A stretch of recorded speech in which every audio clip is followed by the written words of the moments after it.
Good morning, boys and girls. I'm glad to be here with you today. My name is Kathy McNamee, and I'm here for the Beloit Public Library. The library supplies backpacks full of books for you, and I'm here today to try to get you excited about them. I have different titles, and I've read them all, and I think you will like at least a few of them, and probably all of them. The first book I would like to introduce is called The Puppy Place, and in particular, it's Goldie. The author of this book has a lot of Puppy Place books about different types of books, different types of dogs. So this one is a golden retriever, and in this story does not have pictures, so I won't be holding it up to show you any pictures. But in this story, it's about a family. There's a mom, a dad, and two kids like 8 and 10, and then a toddler. And the story starts out they're having breakfast, but the little boy wakes up kind of worried. And the reason he's worried is his dad is a fireman, and he knows his dad's gone. And he always gets a little worried till his dad gets home safely, just because fighting a fire can be dangerous. So he's talking to his mom, and the favorite topic that he has is, I want a puppy. And the mom has told him over and over that they're just not ready for it. And he doesn't give up. And the mom said, they couldn't get it, the house was too small. And now they're in a bigger house, and mom says they can't get it. They've just got a new little toddler in their family. So they're just having breakfast, and he's not too happy. But then his dad comes home, and he's really excited that his dad's home safely. But his dad's got something tucked into his jacket, and it's wiggling and moving. And he's like, oh, what's that, Dad? What's that, Dad? And he unzips, and it's a puppy. And the mother groans, and the boy's all excited. And then the older sister comes down. What's that, Dad? What? He goes, no, calm down, Mom. He's talking to his wife. He said the family that he was helping, their house burnt down, the barn burnt down, and they're an older couple, and they just had this new puppy, and they can't take it to an apartment where they're going. So they wondered if somebody could take care of it, at least for a while, and help it find a new home. Oh, the kids are so excited. So I want you to read this book and find out, do they get to take care of him? Do they get to keep him? Do they just get him trained and ready to go to a new home? And maybe just before we move on, you could raise your hand if you can think of something the kids would have to do to make Mom believe that they could be good caretakers of their dog. And then I'll take a few questions from you. Okay, I'm going to go on to the next one. This one I think will particularly appeal to boys. I know boys like to tell gross jokes and gross you out. And this one is called Weird But True Gross. And so I guess I would ask you, do you think this book would be pretend like fiction or nonfiction? The title should have helped you. True. So true means it's nonfiction. And if we had that story about puppies, you could read a real story about dogs, but that puppy story was fiction. So I always like you to keep that straight. So what I did is I just picked out a few pages. Excuse me, I lost my paper. That I would like to read to you, just a few gross samples, because I certainly don't have time to read the whole book. It's definitely not a story, and you can just flip through it, find a picture you like or that grosses you out, and read a few. So I've just picked a few to read to you today. All right. And I tried to pick ones where there'd be a picture. So this is picture of a huge animal, a rhino, and it says, rhinos poop in piles that are taller than a 2-year-old. So about that big. I imagine the boys will be laughing and happy, and the girls will be groaning. I went to another page.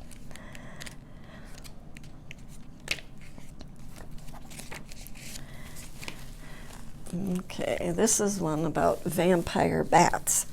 Does anybody here know what a vampire is? You're right. We think of vampires as sucking blood. Well, this vampire bat, the only food he has is blood.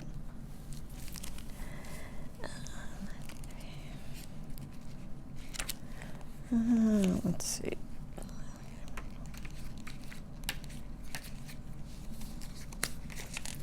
Oh, you might enjoy hearing about this one. Last year, when I was reading books to children for the program, we had a book called Picky Eaters. And one of the options for a picky eater was to have a plate of chewed bubble gum as a choice because he didn't want spinach.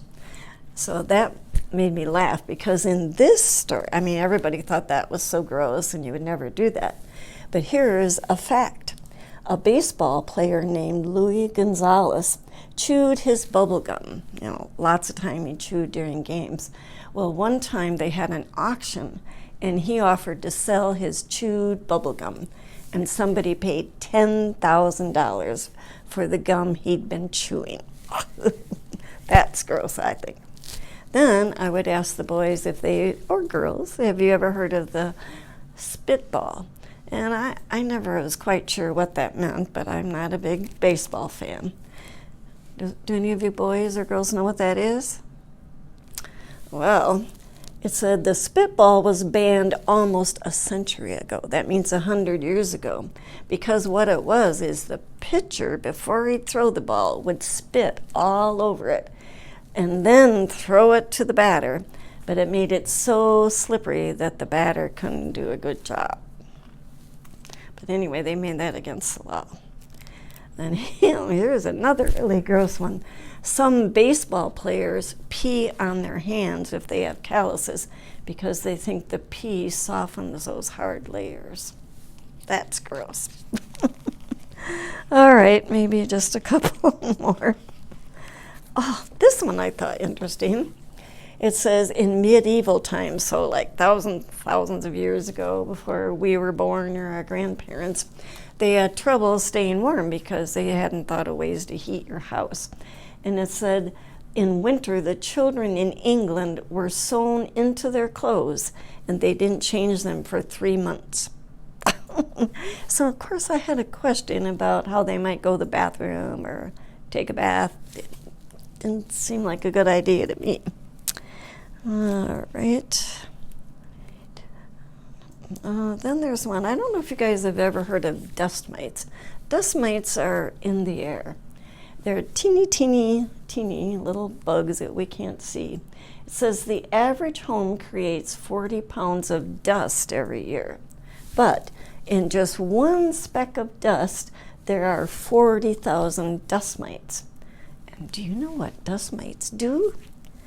Dust mites eat the dead skin off of people and pets. So while you're sleeping, they could be eating the dead skin off of you.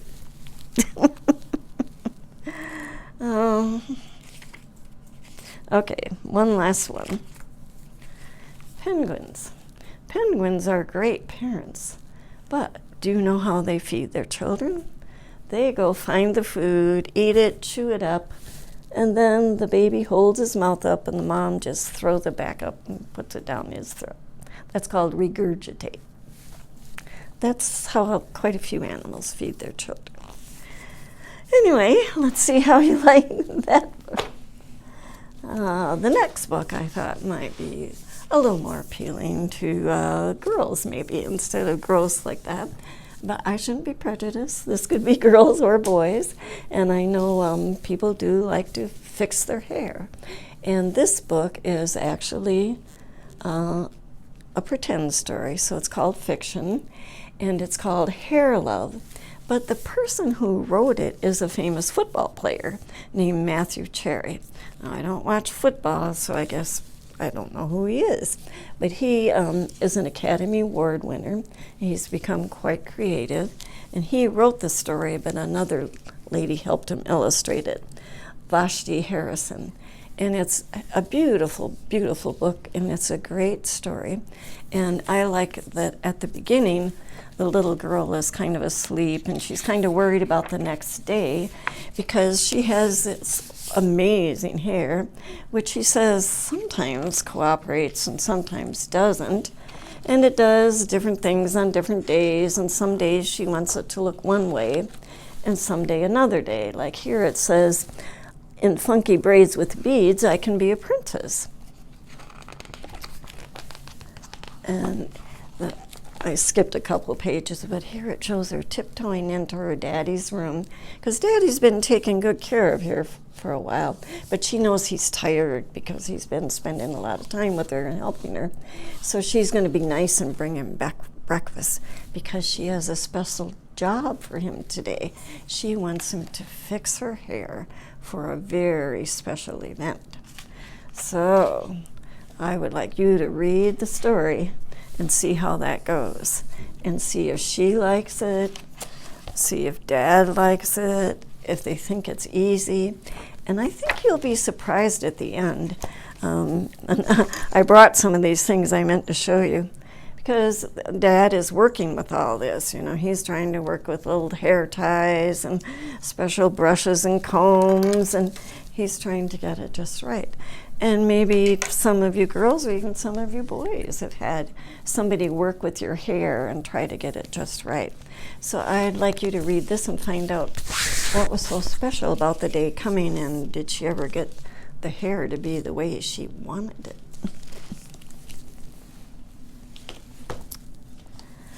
Okay, my next book is something a lot of you like now, and it's a graphic novel. Can anybody tell me what a graphic novel is? Yeah, it's a book with kind of like a cartoon, or people used to have comic books, and someone illustrates it a lot, and it can be in little pictures like this.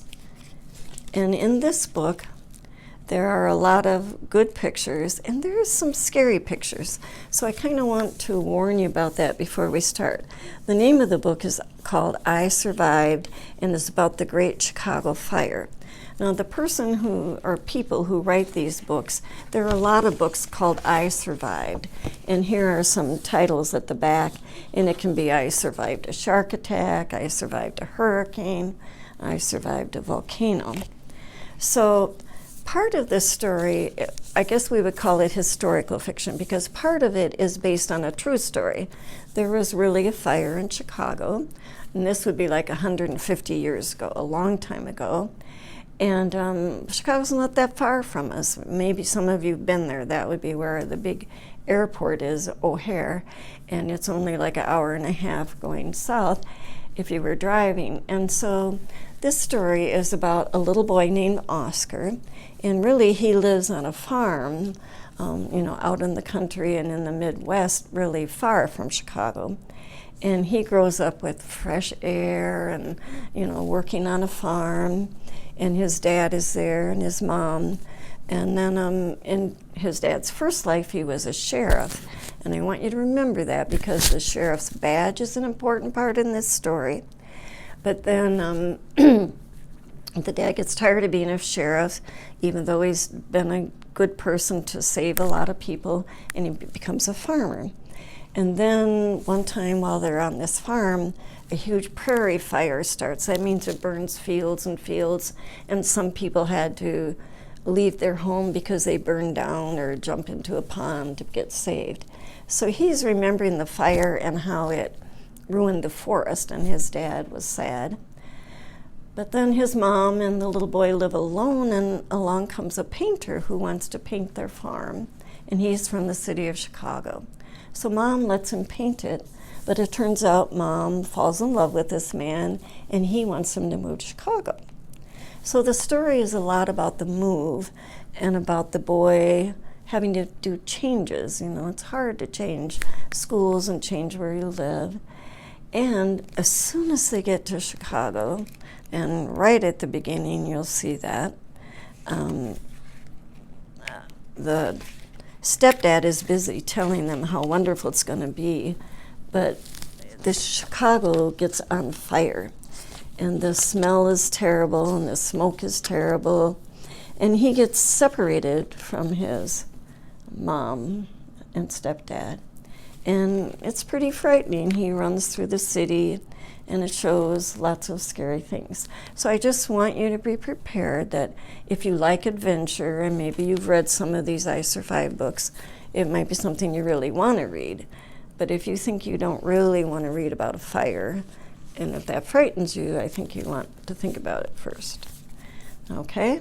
I do want to tell you it has a happy ending, so there's nothing too terrible that happens to Oscar and his family.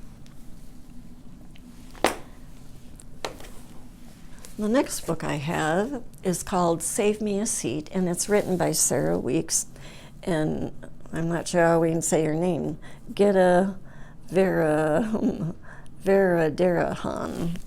That's my guess, so I guess you can guess too. And I really like this story.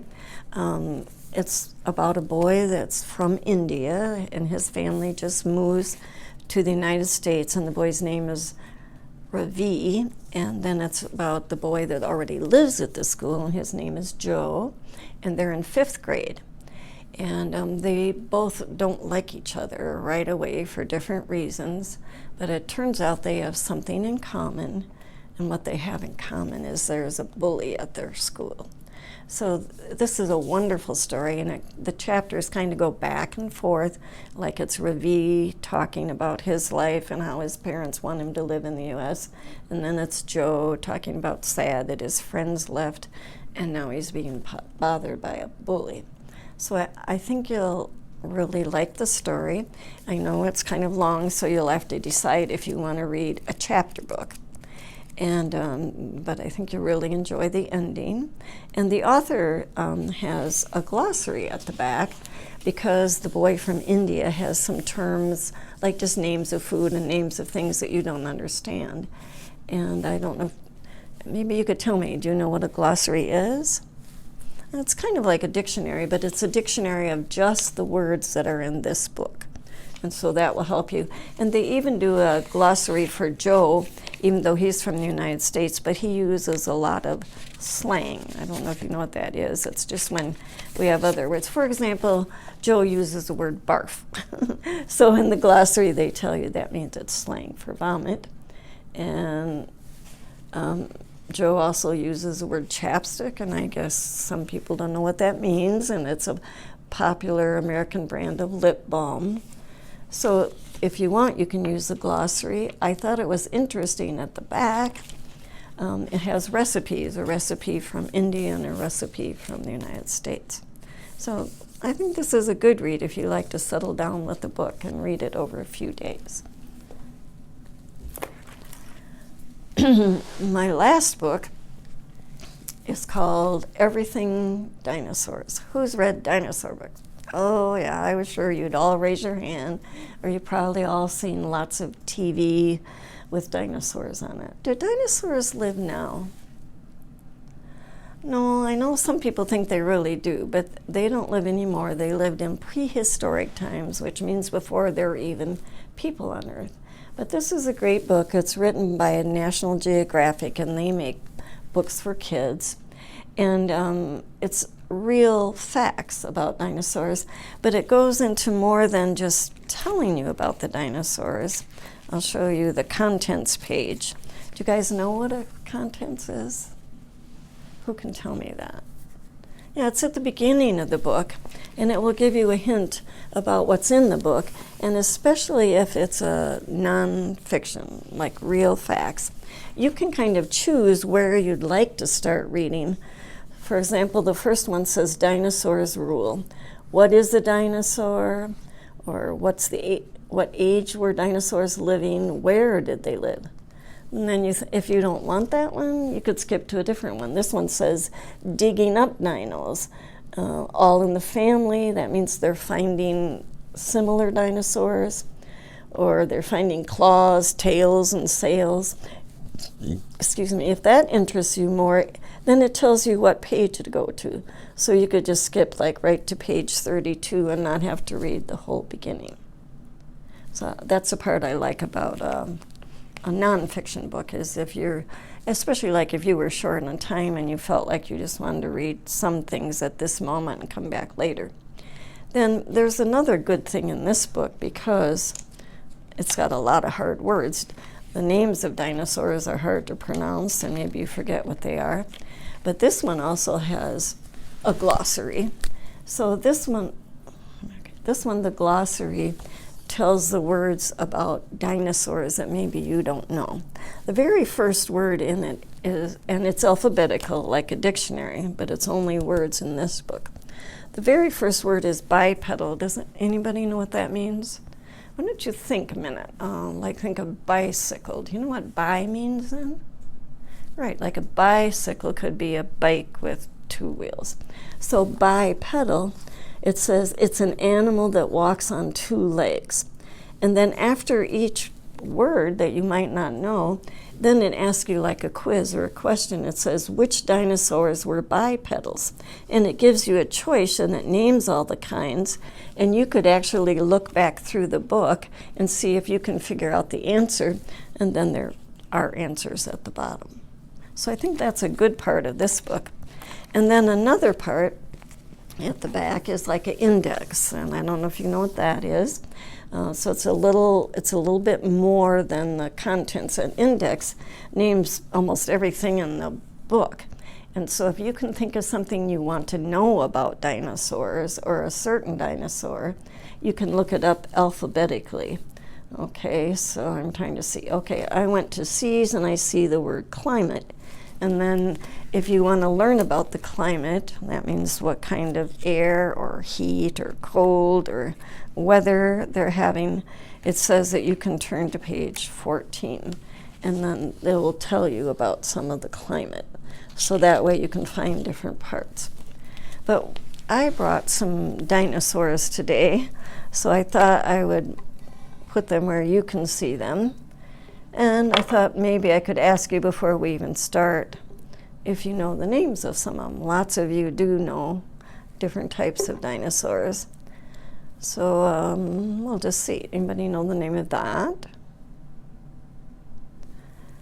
Okay. Does anyone know the name of this one? All right. And this one? So I'm just going to let you tell me what you think, and then we're going to read just a little bit. So I picked out a few pages here that I thought had some pretty good pictures and could show you. So this one is a real obvious picture, and I have a whole basket of dinosaurs, so I didn't put them all out right now, but when you look at the book about dinosaurs, I'm going to leave the basket of dinosaurs, and you could maybe set them out on your desk or wherever you're reading and see that while you read, could you find a dinosaur that looks like the one you're reading about. So this wasn't too hard to find. I went to Goodwill and I just started searching through their little toy baskets and I found these. And Goodwill was great. They just almost gave them to me. I told them I was going to teach you about dinosaurs, and for $5 they gave me like 20 dinosaurs. So I would like you to take good care of them though, because I'm going to leave them so that you can use them with this, because I think that really is more enjoyable. But I want to be able to use them with the kids the next month and the next month all year. So I'd appreciate if you always make sure they get back in the bag. Okay, the first one is called Stegosaurus, and you know which one that is. And you're right, somebody did name that correctly. You see all those plates on his back. And here it says, the Stegosaurus has a hulking body. So that kind of, guess means a big, huge body. And he has a spiky tail. You can see that if he would swing his tail at you, that would be pretty painful, and that's probably how he kept away predators. And then he has a plate back, so his back is hard, you know, almost like a hard bone. He's quadruped. Now, we just talked about bipedal. What do you think quadruped is? Does anybody know what quad is, or like? Okay, quad means 4. So scientists originally thought Stegosaurus walked on his 2 back legs, but later they found out that he used all 4 legs. Then look at his tiny head. Does he look so mean and ferocious? Not really. He didn't eat meat or other dinosaurs. He ate plants, so he's called a vegetarian. He has veggie teeth. Scissor-shaped teeth helped eat seeds and leafy plants. We'll try another one. Might find.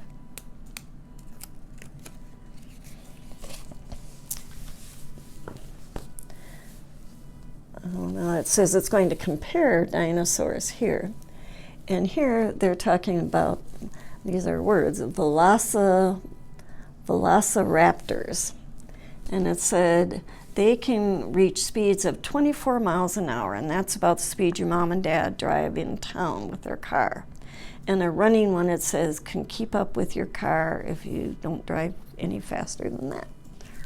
So wouldn't that be amazing to look out your window and see one running next to you? This one is T-Rex, and he is one of the biggest dinosaurs. Can you tell which one of these he might be? Yeah, I think he might look more like that. Tyrannosaurus rex could gulp down 100 pounds of meat in one mouthful. And it says right here, that would be like if you could put 300 hamburgers in your mouth at once.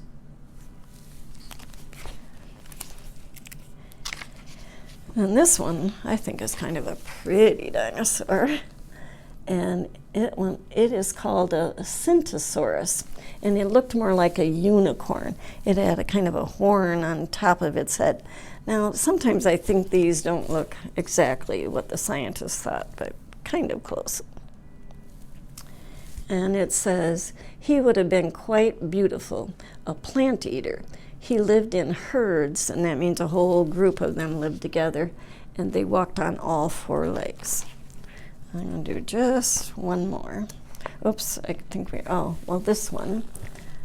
And it says this one is known as the earthquake lizard because he was so huge when he walked and pounded on the earth.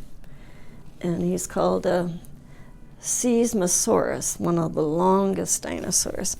So I thought he looked kind of like this one. But there is one that's also called Brontosaurus, so it could be a toss-up there. Well, I hope you enjoy this book, and you'll find that you don't have to read the whole thing at once, but you can learn a lot of things. Be sure you put all your books back when you're done. Be sure you sign the little card. It's just like, not a card, but a paper that's a check sheet that says you read the book, because if you put a check by the book, then we know you enjoyed it, and we'll keep this book in your backpack for you. And if you will please put the dinosaurs back in their bag and put it back in that backpack, that will help it so all the other children can enjoy them. All right, thank you for your attention today.